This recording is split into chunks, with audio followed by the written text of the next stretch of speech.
नमस्कार दोस्तों, आज हमारा देश चाँद पे उतरने की कोशिश करेगा और ये जो उपलब्धि हासिल होने वाली है, ये दुनिया में सिर्फ 4 देशों के पास है इस समय। हालांकि हमने पहले भी प्रयास किए थे चाँद पे जाने के, जिसमें कि पहला एक प्रयास था जिसमें कि हमने एक ऑर्बिटर मिशन भेजा था। वो चाँद के चक्कर लगा रहा है अभी भी। फिर हमने एक दूसरा मिशन लॉन्च किया जिसमें चाँद पे उतरना भी शामिल था, एक ऑर्बिटर और एक चाँद पे उतरने का मिशन। हालांकि मिशन जो था वो पूरी तरह सक्सेसफुल नहीं रहा।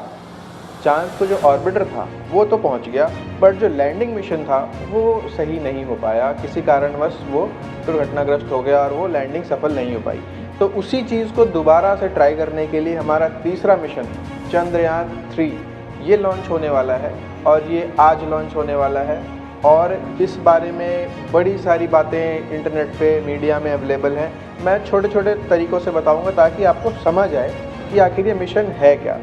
तो सबसे पहले जान लेते हैं इस मिशन के बारे में। तो देखिए, इस मिशन का जो मेन ऑब्जेक्टिव है, जो मैंने बताया कि पहला एक मिशन जो चाँद पे उतरने का था वो नहीं हो पाया, उसके कुछ कारण है, मैं आगे बताऊँगा।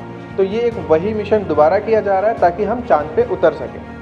तो ये मिशन जो है दोपहर के 2 बजे आज ये जाएगा और ये ऑर्बिट में, धरती के ऑर्बिट में पहुंचने के बाद, फिर चाँद के ऑर्बिट में पहुंचने के बाद लैंडिंग होते होते इसे 2 महीना लगेगा। मतलब कि ऐसा नहीं कि आज लॉन्च हुआ और ये आज पहुंच जाएगा, इसे 2 महीना लगेगा। उसके बाद ये चाँद की धरती पर उतरेगा। तो बात करते हैं इस मिशन के बारीकियों के बारे में। तो देखिए, पहले 2 मिशन जो थे उसमें ऑर्बिटर तो शामिल था ही, दूसरे मिशन में लैंडर भी शामिल था। तो लैंडर तो मैंने बताया कि वो किसी कारणवश दुर्घटनाग्रस्त हो गया, बट जो ऑर्बिटर था वो अभी भी ऑर्बिट में अवेलेबल है। तो इस मिशन में ऑर्बिटर नहीं है, बट इस मिशन में प्राइमरीली फोकस किया गया है लैंडर के ऊपर। तो जो लैंडर है ये चाँद की धरती पर उतरेगा भी, उसके बाद उसमें से रोवर निकलेगा और वो रोवर चाँद की धरती पे भ्रमण करेगा, साइंटिफिक एक्सपेरिमेंट्स करेगा। बहुत सारे साइंटिफिक इक्विपमेंट्स उसके ऊपर लगे हुए हैं जो हमें इसरो को डेटा देगा। इससे इसरो को ये पता चलेगा कि चाँद की जो भौगोलिक स्थिति है वो कैसी है। ठीक है, तो अब बात करते हैं कि क्या फ़र्क है पहले वाले चंद्रयान 2 और अब वाले चंद्रयान 3 में। देखिए, फ़र्क बहुत ही मतलब अगर कहा जाए तो इस लेवल पे है कि दुर्घटना ना हो। चीज़ें लगभग सेम है, कुछ मामूली मूल-चूल बदलाव हैं, लेकिन जो लैंडिंग प्रोसेस है उसमें फ़र्क है। अगर बात करो तो चंद्रयान 2 है, उसमें जो कारण बताया गया दुर्घटनाग्रस्त होने का वो था लैंडिंग में जो प्रॉब्लम आई थी।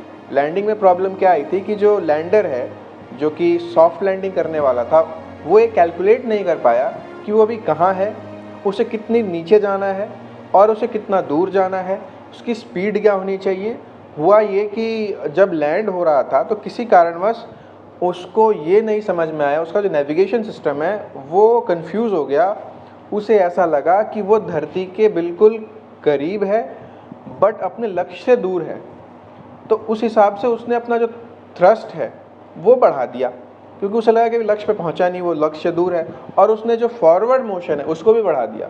तो वो एक तरह से टर्बुलेंस में चला गया और वो दुर्घटनाग्रस्त हो गया। इसके कारण सॉफ्टवेयर एल्गोरिथम्स भी हैं, कुछ थ्रस्टर्स सही तरीके से नहीं काम किए, वो भी एक रीज़न है। तो इस वाले जो चंद्रयान 3 मिशन है इसमें इस चीज़ को इम्प्रूव किया है इन्होंने। तो देखिए, बहुत बड़ी बात है और अगर ये हो जाता है तो भारत 5वां देश होगा जो कि चाँद पर लैंड करेगा, और वो भी साउथ पोल में, जो कि बहुत ही कम एक्सप्लोर हुआ है। इससे हमें फ़ायदा क्या है? देखिए, हमारे देश को इससे ये फ़ायदा होगा कि हमारे पास एक एक्सपीरियंस आएगा, एक टेक्नोलॉजी आएगी। क्योंकि कभी भी कोई मिशन जाता है तो उसमें चैलेंजेस सॉल्व किए जाते हैं। जैसे पहले मिशन में कुछ प्रॉब्लम्स आई थी, उसको सॉल्व किया गया इस तीसरे मिशन में। तो वो जो नई चीज़ बनी वो कहीं ना कहीं किसी न किसी तरीके से हमारे ह्यूमन लाइफ में यूज़ आएगी, और आज नहीं तो कल वो किसी और चीज़ में यूज़ आएगी। तो इस तरह की चीज़ें ज़रूरी हैं।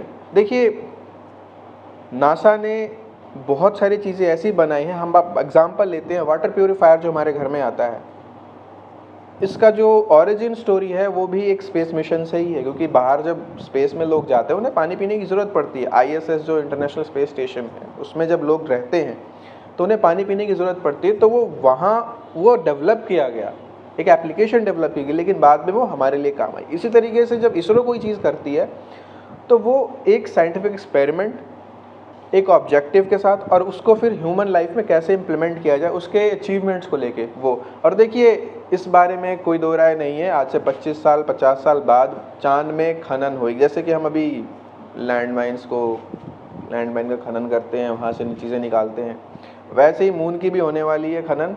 और अगर भारत पीछे रह गया तो आप जानते हैं यूरोपियन और वेस्टर्न कंट्रीज़ कैसी हैं, वो अपना हक जमाना जानती हैं। तो भारत को अवेलेबल होना ज़रूरी है चांद पे, ताकि वो अपना हक जमा सके और अपनी रिसर्च खुद कर सके, क्योंकि वो रिसर्च भी शेयर नहीं करते, इक्विपमेंट तो दूर की बात है। इसलिए मिशन बहुत इंपॉर्टेंट है। ये आज का मिशन कल की बुनियाद डालेगा और हमारे आने वाले जनरेशन्स के लिए इंस्पिरेशन बनेगा। तो होप आपको ये मिशन, इस मिशन के बारे में कुछ समझ आया हो, और होप सो मैं एक वीडियो और डालूँगा इस मिशन को सक्सेसफुल होते हुए देखने के बाद। तो तब तक के लिए, देखने के लिए इस वीडियो को धन्यवाद, और इसको शेयर कीजिए, सब्सक्राइब कीजिए, लाइक कीजिए। जय हिंद।